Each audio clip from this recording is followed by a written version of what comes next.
Hello, and it's time for Chapter 10 of Pippi Longstocking by Astrid Lindgren. Ready for Chapter 10? Here we go. Pippi acts as a lifesaver. One Sunday afternoon, Pippi sat wondering what to do. Tommy and Annika had gone to a tea party with their mother and father, so she knew she couldn't expect a visit from them. The day had been filled with pleasant tasks. She had got up early and served Mr. Nilsson fruit juice and buns in bed. He looked so cute sitting there in his light blue nightshirt, holding the glass in both his hands. Then she had fed and groomed the horse and told him a long story of her adventures at sea. Next, she had gone into the parlor and painted a large picture on the wallpaper. The picture represented a fat lady in a red dress and a black hat. In one hand, she held a yellow flower, and in the other, a dead rat. Pippi thought it a very beautiful picture. It dressed up the whole room. Then she had sat down in front of her chest and looked at all her birds' eggs and shells, and thought about all the wonderful places where she and her father had collected them, and about all the pleasant little shops all over the world where they had bought the beautiful things that were now in the drawers of her chest. Then she had tried to teach Mr. Nilsson to dance the Scottish. That's it. But he didn't want to learn. For a while, she had thought of trying to teach the horse, but instead, she had crept down into the wood box and pulled the cover down. She had pretended she was a sardine in a sardine box, and it was a shame Tommy and Annika weren't there so they could have been sardines too. Now it had begun to grow dark. She pressed her little pug nose against the window pane and looked out into the autumn dusk. She remembered that she hadn't been riding for a couple of days and decided to go at once. That would be a nice ending to a pleasant Sunday. Accordingly, she put on her big hat, fetched Mr. Nilsson from a corner where he sat playing marbles, saddled the horse, and lifted him down from the porch. And off they went, Mr. Nilsson on Pippi and Pippi on the horse. It was quite cold and the roads were frozen, so there was a good crunchy sound as they rode along.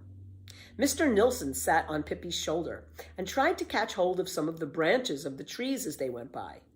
But Pippi rode so fast that it was no use. Instead, the branches kept boxing him in the ears, and he had a hard time keeping his straw hat on his head.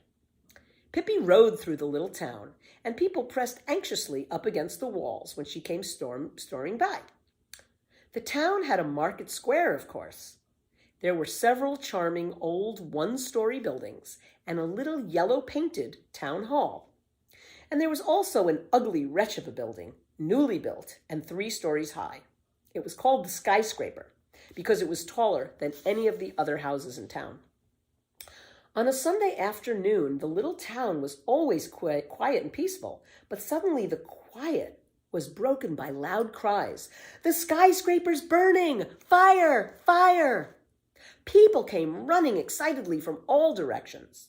The fire engine came clanging down the street, and the little children, who usually thought fire engines were such fun, now cried from fright, because they were sure their own houses would catch fire too.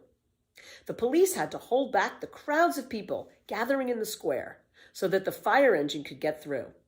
The flames came leaping out of the windows of the skyscraper, and the smoke and sparks enveloped the firemen who were courageously trying to put out the fire. The fire had started on the first floor, but was quickly spreading to the upper stories.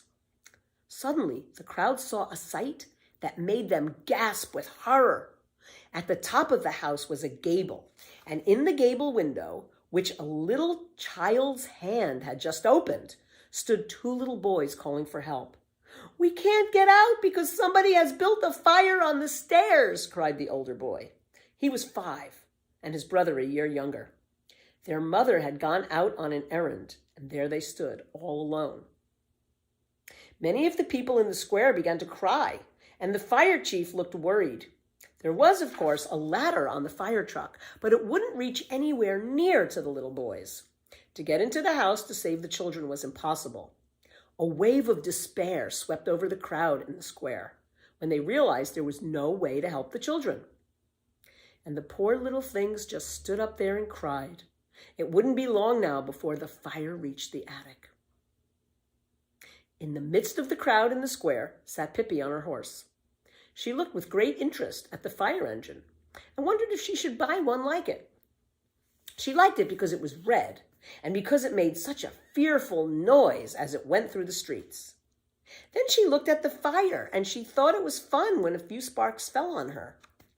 Presently she noticed the little boys up in the attic. To her astonishment, they looked as if they weren't enjoying the fire at all. That was more than she could understand, and at last she had to ask the crowd around her, "Why are the children crying?" First, she got only sobs in answer. But finally, a stout gentleman said, "Well, what do you think? Don't you suppose you'd cry yourself if you were up there and couldn't get down?" "I never cry," said Pippi. "But if they want to get down, why doesn't somebody help them?" "Because it isn't possible, of course," said the stout gentleman. Pippi thought for a while. Then she asked, "Can anybody bring me a long rope?" "What good would that do?" asked the stout gentleman. "The children are too small to get down the rope, and for that matter, how could you ever get the rope up to them?" "Oh, I've been around a bit," said Pippi calmly. "I want a rope." There was not a single person who thought it would do any good. But somehow or other, Pippi got her rope. Not far from the gable of the skyscraper grew a tall tree. The top of it was almost level with the attic window, but between the tree and the window was a distance of almost 3 yards. And the trunk of the tree was smooth and had no branches for climbing. Even Pippi wouldn't be able to climb it. The fire burned. The children in the window screamed. The people in the square cried. Pippi jumped off the horse and went up to the tree. Then she took the rope and tied it tightly to Mr. Nilsson's tail. "Now you be Pippi's good boy," she said. She put him on the tree trunk and gave him a little push. He understood perfectly what he was supposed to do, and he climbed obediently up the tree trunk. Of course, it was no trouble at all for a little monkey to do that. The people in the square held their breath and watched Mr. Nilsson. Soon he had reached the top of the tree. There he sat on a branch and looked down at Pippi. She beckoned to him to come down again. He did so at once, climbing down on the other side of the branch, so that when he reached the ground, the rope was looped over the branch and hung down double with both ends on the ground. "Good for you, Mr. Nilsson," said Pippi. "You're so smart you can be a professor any time you wish." She untied the knot that had fastened the rope to Mr. Nilsson's tail. Nearby, a house was being repaired, and Pippi ran over and got a long board. She took the board in one hand, ran to the tree, grasped the rope in her free hand, and braced her feet against the trunk of the tree. Quickly and nimbly, she climbed up the trunk, and the people stopped crying in astonishment. When she reached the top of the tree, she placed the board over a stout branch and then carefully pushed it over to the windowsill.